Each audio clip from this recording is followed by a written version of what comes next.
नमस्कार दोस्तों। और आज बात करेंगे होम्योपैथी के बारे में। देखिए, होम्योपैथी हमारी बीमारी को ठीक करने का एक ऐसा तरीका जिसमें ना हमें कोई इंजेक्शन दिया जाएगा, ना ही कोई कड़वी दवाई दी जाएगी, बल्कि होम्योपैथी ट्रीटमेंट के अंदर हमारी बीमारी को ठीक करने के लिए हमें दी जाएंगी छोटी छोटी मीठी गोलियां, जिन्हें यूज़ करके हमारी बीमारी धीरे धीरे ठीक हो जाएगी। लेकिन सबसे इंपॉर्टेंट सवाल यही आया कि क्या होम्योपैथी ट्रीटमेंट में यूज़ की गई ये छोटी छोटी मीठी गोलियां इतनी असरदार है कि इन्हें यूज़ करके धीरे धीरे हमारी बीमारी ठीक हो जाए, या फिर कहीं ऐसा तो नहीं कि होम्योपैथी ट्रीटमेंट में यूज़ की जा रही है छोटी छोटी मीठी गोलियों की आड़ में हमारे साथ कोई बड़ा फ्रॉड हो रहा हो।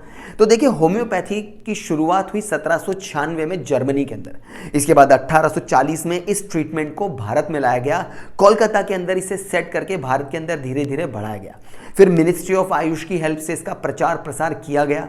और बात करूं होम्योपैथी की सक्सेस की प्रेजेंट टाइम पीरियड की, तो इंडिया के अंदर लगभग 245 से ज़्यादा कॉलेजेस हैं जो होम्योपैथी की पढ़ाई कराते हैं। लगभग 19,000 से ज़्यादा स्टूडेंट हर साल होम्योपैथी की पढ़ाई करते हैं ताकि वो होम्योपैथी के डॉक्टर बन सकें।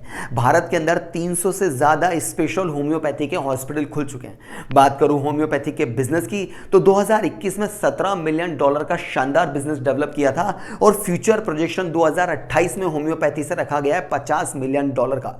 और होम्योपैथी की इतनी शानदार सक्सेस के बाद भी कई सारे एक्सपर्ट होम्योपैथी ट्रीटमेंट को एक सेकेंडरी ट्रीटमेंट की तरह मानते हैं। उनका यह मानना है कि जो पेशेंट एलोपैथी से यानी कि इंग्लिश दवाइयों से ठीक नहीं हो पाया, वो थक हार के होम्योपैथी ट्रीटमेंट में शिफ्ट हो जाता है। वो पेशेंट जो एलोपैथी दवाइयां ले रहा था और उसे कई सारे साइड इफेक्ट हो चुके थे, उन साइड इफेक्ट को कम करने के लिए थक हार के वो होम्योपैथी ट्रीटमेंट में शिफ्ट हो जाता है। यानी कि होम्योपैथी ट्रीटमेंट अपने आप में एक इफेक्टिव तरीका नहीं है, ये इनइफेक्टिव तरीका है जिसे सेकेंडरी ओपिनियन की तरह रखा जा सकता है। अब बात चली है एलोपैथी और होम्योपैथी की, तो थोड़ा कंपैरिजन से भी समझ लेते हैं। देखिए, एलोपैथी के अंदर जब भी बीमारी होगी तो उसका इलाज हमेशा ऑपोजिट डायरेक्शन में जाके दिया जाता है। इसीलिए एलोपैथी के अंदर जब भी आप दवाई लेंगे, आपको हमेशा एंटीबायोटिक दिए जाएंगे जो आपकी बॉडी में अगेंस्ट जाकर के आपकी बीमारी को ठीक करते हैं।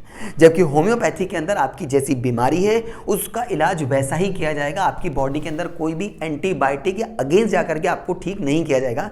इसीलिए होम्योपैथी के ट्रीटमेंट में थोड़ा सा टाइम लगता है। बात करूं एलोपैथी और होम्योपैथी की, तो देखिए, एलोपैथी के अंदर ज़रूरी नहीं है कि आप किसी भी दवाई को शेक करके यूज़ करें। आप टैबलेट्स को, सिरप को और इंजेक्शन को डायरेक्टली भी यूज़ कर सकते हैं। लेकिन होम्योपैथी के अंदर हर बार, चाहे दिन में 4 बार ही आप वो छोटी छोटी दवाई लें, आपको हर बार उन्हें शेक कर कर ही लेने का ओपिनियन दिया जाएगा।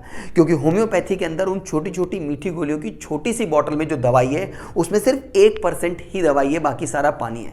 क्योंकि होम्योपैथी का ये मानना है कि दवाई जितनी पतली होगी उतना ही स्ट्रॉन्ग उसका असर होगा। इसलिए बार बार उसे शेक करके दिया जाएगा ताकि उसके पानी में भी उस दवाई का असर उतर सके। बात चली है एलोपैथी और होम्योपैथी की, तो देखिए, एलोपैथी के अंदर जो दवाई है उसका कांस्टेंट काफ़ी स्ट्रॉन्ग है, वो डाइल्यूटेड कम है, इसीलिए उसका असर दमदार होता है और एलोपैथी की दवाई लेने के बाद असर जल्दी हो जाता है।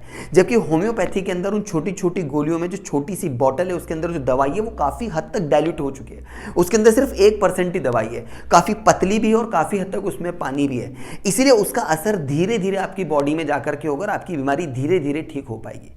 अब चाहे तरीका कोई सा भी हो, चाहे एलोपैथी हो या होम्योपैथी हो, बीमार हमेशा यही चाहेगा कि उसका बीमारी ठीक हो जाए, चाहे वो जल्दी ठीक हो या बाद में ठीक हो। लेकिन सवाल यही उठता है कि क्या होम्योपैथी की वो छोटी छोटी दवाई जिसके अंदर दवाई का कांस्टेंट भी 1% है, वो मात्रा में भी कम है और पतली भी बहुत है, क्या सच में हमारी बीमारी को ठीक कर सकती है, या फिर कहीं होम्योपैथी हमारे साथ एक बड़ा फ्रॉड कर रहा है? आपको क्या लगता है? कमेंट करके मुझे अपनी राय ज़रूर बताइएगा।